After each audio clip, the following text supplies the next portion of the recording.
తాకట్టులో ఉన్న బంగారానికి తక్షణ విముక్తి. ఈ రోజు మార్కెట్ రేట్ క్యాష్ మీ చేతిలో. శివ గోల్డ్ కంపెనీ, మీ నమ్మకానికి మా హామీ.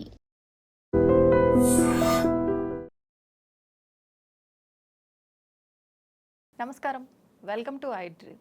ధర్మ మార్గం విత్ విజిత కార్యక్రమానికి స్వాగతం.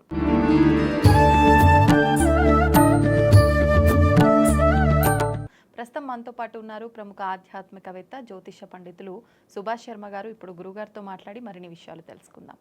నమస్కారం గురుగారు. శ్రీమాత్రే నమః అండి. శ్రావణ మాసంలో కలియుగ ప్రత్యక్ష దైవమైన వెంకటేశ్వర స్వామికి ఇలాల్చి మాలతో గనక మనం ఒక మాల చేసి వేసి ఆరాధిస్తే, అంటే శనివారాలు విశేషంగా మంచి అంటే లక్ష్మీ అనుగ్రహం ఉంటుందని, మనం చేస్తున్న పూజకి ప్రతిఫలం ఉంటుందని చెప్పి ఈ మధ్యకాలంలో వినడం జరిగింది. అసలు ఇలాల్చీకి వెంకటేశ్వర స్వామికి సంబంధం ఏంటి? ఇది నిజంగా నమ్మచ్చు అంటారా? మనం ఆచరించవచ్చు అంటారా? తప్పకుండా తెలియజేస్తారండి. ముందుగా వీక్షిస్తున్న ప్రేక్షకులందరికీ శ్రీమాత్రే నమః, శ్రీ గురుభ్యో నమః. శ్రీయకాంతాయ కళ్యాణ నిధయే నిధయేర్తినాం శ్రీమద్ వెంకటనాథాయ శ్రీనివాసాయ మంగళం. అంటే యాలాకులు అనేటటువంటివి గనక గమనిస్తే, యాలాకులు ఎక్కువగా సుగంధ ద్రవ్యాలలో విపరీతంగా వాడుతూ ఉంటారు. వెంకటేశ్వర స్వామి అలంకార ప్రియుడు అని చెప్పి ప్రతి ఒక్కరికి తెలుసు. స్వామివారికి ఎంత అలంకరిస్తే అంత ముగ్ధ మనోహర రూపంగా కనిపిస్తూ ఉంటాడు. ఇక్కడ మీరు ఇంకోటి గమనిస్తే, మన తిరుపతి లడ్డూలో కూడా యాలాకులు లేకుండా మీకు తిరుపతి లడ్డే తయారు కాదు. యాలాకులు అనేటటువంటి సుగంధ ద్రవ్యాలలో ఒకటి అనేటువంటిది. అలాగే స్వామివారి యొక్క కైంకర్యాలలో మీరు గమనిస్తే గనక అనేక రకాలైన సుగంధ ద్రవ్యాలతో స్వామివారిని అర్చిస్తూ ఉంటారు, అభిషేకిస్తూ ఉంటారు, పూజిస్తూ ఉంటారు. స్వామివారికి వాడేటటువంటి నీళ్ళు ఉత్తవి కూడా ఉండవు. తప్పకుండా అందులో సుగంధ ద్రవ్యాలు వేసే స్వామివారికి అభిషేకం చేస్తారు.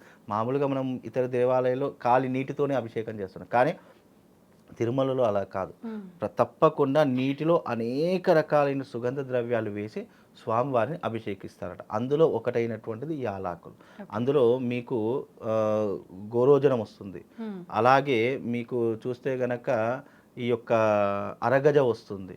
అలాగే ఈ యొక్క అరగజతో పాటు పునుగు తైలము అనేది కూడా వస్తుంది. పునుగు తైలంతో పాటు స్వామివారికి సుగంధ ద్రవ్యాల్లో యాలాకులు అనేటటువంటివి కూడా వస్తూ ఉంటాయి. అంటే ఇక్కడ యాలాకులు అనేటివి స్వామివారి యొక్క సుగంధ ద్రవ్యాలు ఒకటైనటువంటిది. అలాగే ఈ అలంకరణలో భాగంగా కూడా కొంతమంది ఈ సప్త శనివారాల వ్రతాలలో కానీ, లేదు ఈ శ్రావణ మాసంలో వచ్చే వెంకటేశ్వర స్వామి వ్రతాలలో కానీ చాలామంది యాలాకుల మాల వేస్తూ ఉంటారు. అంటే స్వామివారికి అనేక మాలలో ఇది ఒకటి అని గుర్తుండడానికి. అలాగే ఈ యొక్క సుగంధ ద్రవ్యాలు అనేటటువంటివి దేనికి ప్రతీక అంటే, స్వామివారి యొక్క వక్షస్థలంలో ఎప్పుడు లక్ష్మీదేవి కొలువై ఉంటుంది. లక్ష్మీదేవి, నేను గత వీడియోలో చెప్పాను, లక్ష్మీదేవి ఎక్కడెక్కడ ఉంటుందంటే, ఎక్కడైతే సుగంధ ద్రవ్యాలు వెదజల్లుతూ ఉంటారో అక్కడ లక్ష్మీదేవి తిష్ట వేసి కూర్చుంటుంది. కాబట్టి యాలాకులు సుగంధ ద్రవ్యాలను ఇస్తుంది. కాబట్టి లక్ష్మీదేవి మన ఇంట్లో స్థిరంగా ఉండడానికి స్వామివారికి వేసేటటువంటి మాల యాలాకుల మాల, అంటే ఈ ఇలాయచీల మాల. అది వేయడంలో భక్తి అనేటటువంటిది ప్రధానంగా తీసుకోవాలి తప్ప, ఇది వేస్తేనే లక్ష్మీదేవి తిష్టగా కూర్చుంటుంది అనేటటువంటిది కాదు. కాకపోతే ఆ అమ్మవారికి ఒక సుగంధ ద్రవ్యాలలో ఇది ఒకటి అని అర్థము. అందుకే భగవంతుడికి వాడే ప్రతి ఒక్క దాంట్లో సుగంధ ద్రవ్యాలు తప్పకుండా వస్తాయి. అందులో యాలాకులు ఒకటి. ఆ మాల వేస్తే ఇక్కడ భగవంతుడు సంతోషిస్తాడో లేదో తెలియదు, భక్తుడికి మనస్సు ప్రశాంతంగా ఉంటుంది. అబ్బా, నేను ఈరోజు స్వామివారికి ఇష్టమైనటువంటి ఒక మాల వేశాను అనేటటువంటిది మనిషికి ఒక సాటిస్ఫాక్షన్. అంటే ఇక్కడ రెండు రకాలైనటువంటి విధానాలు ఉంటాయి కలియుగంలో. భగవంతుడికి సాటిస్ఫాక్షన్ చేయాలి అంటే, భగవంతుడిని ప్రసన్న చేసుకోవడానికి మనం చేసే ప్రతి ఒక్క పూజ, ప్రతి ఒక్క అలంకరణ, ప్రతి ఒక్క విధానము భగవంతుడు ఎప్పుడెప్పుడు మన మీద దయ కల్పిస్తాడు అనేటటువంటిది ఒక మార్గం అయితే, అరే ఈ రోజున భగవంతుడికి ఇష్టమైనది వేశాను కదా, తప్పకుండా భగవంతుడు మనకు అనుగ్రహిస్తాడని మనలో ఉన్నటువంటి సాటిస్ఫాక్షన్ ఒకటి. కాబట్టి ఇక్కడ రెండూ కూడా ధర్మబద్ధమైనటువంటివి, న్యాయబద్ధమైనటువంటివి. కాబట్టి అలా ఇష్టమైనటువంటివి వేస్తే తొందరగా ప్రసన్నుడవుతాడు, తొందరగా మన వైపు ఒక చూపు చూస్తాడు అనేటటువంటి విధానంతో ఈ యాలాకుల మాల అందులో ఒక భాగము అని చెప్పుకోవచ్చు. సంఖ్యమైన చూసుకోవాలండి, 27 కానీ 28 కానీ లేదా 108 కానీ చేసుకోవచ్చు. అంటే వాళ్ళ శక్తి అనుసారం. ఎందుకు అని అంటే గనక ఇక్కడ సాంఖ్య అనేటటువంటిది ఏంటి అని అంటే గనక భగవంతునికి మనం అష్టోత్తరము అని 108 సంఖ్యను ప్రధానంగా పెడతాం. అందుకే మనం ఏ సంఖ్య చెప్పినా 108 చేసేయండి అని చెప్తుంటాం. అంటే ఎగ్జాంపుల్గా చెప్పేస్తూ ఉంటాం. 108 తమలపాకుల మాలలు, 108 వడమాలలు, 108 యాలాకులు, 108 లవంగాలు, 108 మిరియాలు, ఇలా 108 సంఖ్య అనేటటువంటిది అదృష్టమైనటువంటి. అందులో వేదానికి కూడా అందులో ఒక అర్థం ఉంది కాబట్టి 108 ఒక దగ్గర చేస్తే 9 సంఖ్య వస్తుంది కాబట్టి 9 అనేటటువంటిది నవగ్రహాలకు కారణమవుతుంది, నవసిద్ధులకు కారణమవుతుంది, నవవిధములైనటువంటి జ్ఞానాలకు అలాగే అనేక రకములైనటువంటి కారణాలకు 9 సంఖ్య ఒక న్యూమరాలజీ ప్రకారంగా ఒక అదృష్ట సంఖ్యగా భావిస్తుంటారు. అందుకే 27 అయినా అలాగే 28 అయినా పెట్టుకోవచ్చు. అలా 108 కానీ అది మనిషి యొక్క యథానుసారం వాళ్ళ యొక్క మనస్సుకి ఏదైతే ప్రశాంతతనిస్తుందో, ఏదైతే మనసులో ఒక కోరిక వస్తుందో దాని ప్రకారంగా మాల వేయొచ్చు అనేటటువంటి శాస్త్రం అండి. ఇప్పుడు ఇవాళ శనివారం అనుకోండి, ఈరోజు పూజలో స్వామికి ఆ మాలని ధారణ చేశాం. ఆ మాలని మరుసటి రోజే తీయాలా, లేకపోతే అసలు ఎప్పటి వరకు ఉంచొచ్చు? తీసిన మాలని ఏం చెయ్యాలి? ఇది చాలా మట్టుకు దీంట్లో ఒక రహస్యం చెప్తాను. ఎప్పుడైనా సరే ఒకసారి భగవంతునికి అలంకరణ చేశాము అని అంటే అది తప్పకుండా తెల్లవారు తీసేయాలి. అది చాలామంది కొంతమంది ఏమనుకుంటారంటే, అరే పూలు ఫ్రెష్గా ఉన్నాయి కదా, సర్లే ఇంకో 2 రోజులు ఉండనివ్వండి. అరే మనం పెట్టిన ఆకులు తమలపాకులు కానీ మామిడి తోలు కానీ చాలా ఫ్రెష్గా ఉన్నాయి కదా, ఇంకో 2 రోజులు ఉండడం తప్పేం లేదు.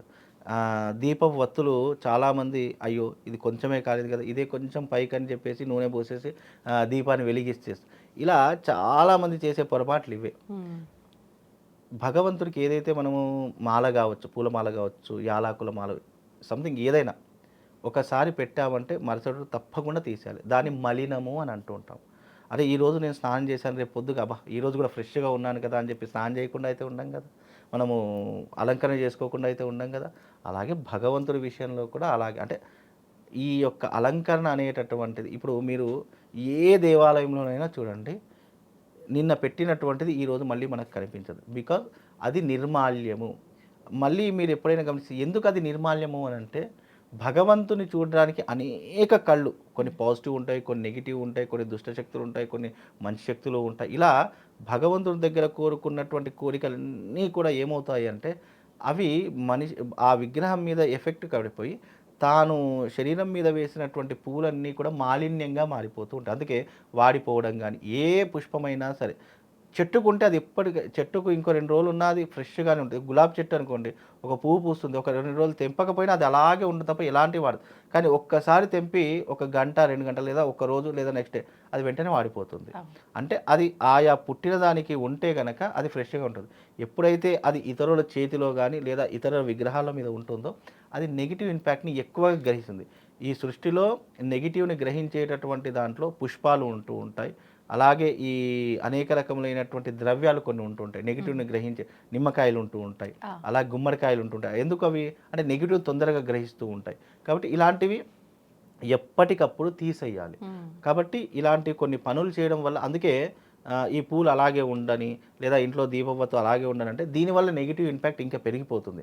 అది ఎప్పుడైతే అలాగే ఉంచుకుంటామో అప్పుడు 100% మన ఇంట్లో నెగిటివ్ ఇంపాక్ట్ పెరుగుతుంది, గొడవలు పెరిగిపోతాయి, అల్లర్లు పెరిగిపోతాయి, లేదు అంటే అప్పుల బాధలు పెరిగిపోతాయి. ఇలా అంటే మనం చేసేటటువంటి చిన్న చిన్న తప్పులే అవి మనల్ని చిన్న చిన్న కారణాల వైపు తీసుకెళ్ళి అది ఒక పెద్ద తప్పుగా మారిపోయి మనం కోలుకోలేనటువంటి విధంగా అయిపోతుంది. అందుకే ఎప్పుడు కూడా నిర్మాల్యం అనేటటువంటిది ఈ రోజు తీసింది మరుసటి రోజు తప్పకుండా తీసేయాలి. ఒకవేళ బాగుంది అనుకో, భగవంతుడి దగ్గర ఉంది కాబట్టి నువ్వు తల్లో పెట్టుకుంటావా, లేదా ఇంట్లో నువ్వు అందంగా దాచుకోవడానికి ఒక ఫ్లవర్ రాష్లో పెట్టుకుంటావు, అది వాళ్ళ ఇష్టం. లేదా ఈ యొక్క పూలదండలు ఉన్నాయి, చాలామంది వాళ్ళ పెట్టినటువంటి పూలదండ గుమ్మానికి కట్టుకుంటారు, అది మంచి శుభానికి సంకేతం. ఇలా చేసుకోవాలి తప్ప నువ్వు అది ఫ్రెష్గా ఉందని చెప్పేసి అదే రకంగా కంటిన్యూ మాత్రం చేయకూడదు. ఇప్పుడు పువ్వులు అంటే సరే వాడిపోతాయి, ఇలాచీలు అంటే ఆహార పదార్థాల్లో యూజ్ చేయొచ్చు. కాబట్టి ఆ ఇలాచీల మాల మనం ఇంట్లో పొడి చేసి పెట్టి నైవేద్యాలు తప్పకుండా వాడచ్చు. ఎందుకంటే భగవంతుడు సమర్పించిందే కదా. అంటే మళ్ళీ భగవంతుడికి సమర్పించింది మళ్ళీ నైవేద్యంలో పెట్టకూడదు. ఎందుకు అని అంటే అది మనం అదే సుగంధ ద్రవ్యాలు ఒకటి మనం టీలో వేసుకోవచ్చు, కాఫీలో వేసుకోవచ్చు, లేదా మనం స్వీట్ ఏదైనా పదార్థం చేసుకోవడం, తీపి పదార్థం అది తినడానికి మనం వాడుకోవచ్చు. ఇలాంటి పదార్థాలు వాడుకోవాలి తప్ప ఒకసారి భగవంతుడికి ఏదైనా అర్పించామనుకోండి, అది ఇక మరుసటి రోజు మళ్ళీ నేను అదే వేరే రకంగా అనిపిస్తానంటే కుదరదు. అది ఒకసారి సమర్పించామా అది అయిపోయింది, మళ్ళీ అది మనం తీసుకున్నామా అది ప్రసాదం కిందికి అవుతుంది. కాబట్టి ప్రసాదం అనేది ఒకసారి సమర్పించింది మళ్ళీ మనం అది చేత్తో ఎప్పుడైతే తీసుకోవడం మొదలు పెట్టామో అది భగవంతుడు మనకి ఇచ్చినట్టు ప్రసాదంగా భావన చేసుకోవాలి తప్ప అది ఫ్రెష్గా ఉంది ఇంకో 2 రోజులు వేసుకున్న మళ్ళీ దాన్ని వేరే రకంగా భగవంతుడికి పెడదామంటే అది కుదరదు. అది మనమే ప్రసాదంగా తీసుకోవాలి. అది నువ్వు ఏ రకంగా మలుచుకుంటావు, ఏ రకంగా దాన్ని మార్చుకుంటావు అనేది నీ చేతుల్లో ఉన్న పని. స్వీట్లో వేసుకుంటావా, టీలో వేసుకుంటావా, కాఫీలో వేసుకుంటావా, అది మన ఇష్టం. ఓకే, ధన్యవాదాలండి. శ్రీమాత్రి. And for more videos, Please subscribe to iDream. Please subscribe to iDream. Please subscribe iDream. And please subscribe to iDream. For more videos, subscribe to iDream. please like, share, and subscribe to the channel. Congratulations, iDream. subscribe to iDream. Subscribe to iDream. So subscribe to iDream Media. iDream ki iDream team andarki huge congratulations. Please subscribe iDream Media. Please subscribe to iDream. Subscribe iDream. Please subscribe to iDream. iDream అంటే నా కళల channel subscribe చేసుకున్న నోరు తిరుగుతలేదు, మీరైతే గంట గుర్తు కొట్టరు. For more such videos, please subscribe to iDream. Subscribe to iDream. Please subscribe to iDream. Please subscribe iDream Media. Please do subscribe to iDream. Please subscribe to iDream Media. For best entertainment and information, please subscribe iDream. And don't forget to subscribe to iDream.